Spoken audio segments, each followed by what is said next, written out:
Halo semuanya, perkenalkan nama saya Hendra Purantani Gidding dan NIM 2120009. Saya dari program studi Teknik Informatika Fakultas Sains dan Teknologi dari Universitas Kristen Wirabacana Sumbar. Di sini saya membuat video untuk memenuhi tugas saya dari mata kuliah Etika Profesi.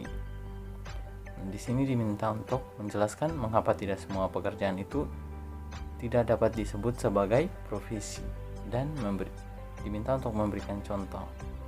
Nah, profesi dan pekerjaan juga mempunyai perbedaan. Walaupun memang di Indonesia ini banyak yang mengatakan pekerjaan dan profesi itu sama. Nah, di sini mengapa tidak semua pekerjaan dapat disebut sebagai profesi, yaitu karena pekerjaan merupakan suatu kegiatan yang dapat dilakukan tanpa perlu mempunyai suatu keahlian ataupun keterampilan khusus.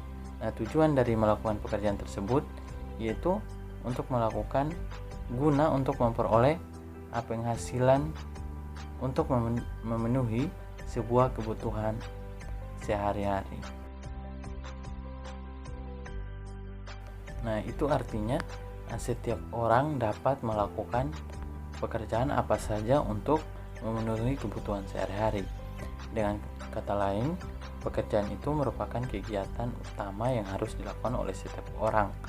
Contoh pekerjaan yang bisa kita temui di kehidupan sehari-hari yaitu adalah petani, nelayan, penjual, atau lain-lainnya. Pekerjaan yang bukan merupakan profesi yaitu memiliki ciri-ciri, yaitu yang pertama itu pekerjaan itu biasanya dilakukan untuk memenuhi kebutuhan sehari-hari. Itu sama seperti yang saya jelaskan pertama tadi.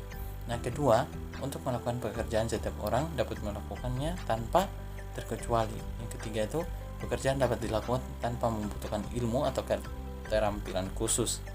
Nah, biasanya pekerjaan hanya bisa menghasilkan uang dalam jumlah yang cukup kecil.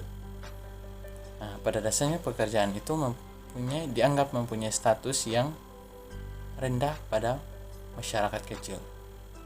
Sedangkan profesi yaitu suatu kegiatan yang dilakukan atas dasar keterampilan dan juga pengetahuan yang kita punya. Dengan begitu, profesi tidak dapat dilakukan oleh sembarang orang atau semua orang. Mereka mempunyai profesi pasti sebelumnya sudah menempuh pendidikan ataupun pelatihan tertentu untuk memenuhi kualifikasi yang diperlukan. Nah, untuk memperoleh keterampilan atau pengetahuan khusus itu biasanya dilakukan melalui pendidikan ataupun pelatihan seperti kuliah hingga kursus singkat.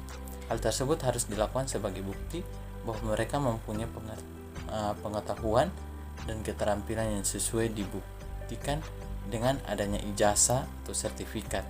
Nah, contohnya dalam profesi itu ada guru, perawat, dokter, dan lainnya.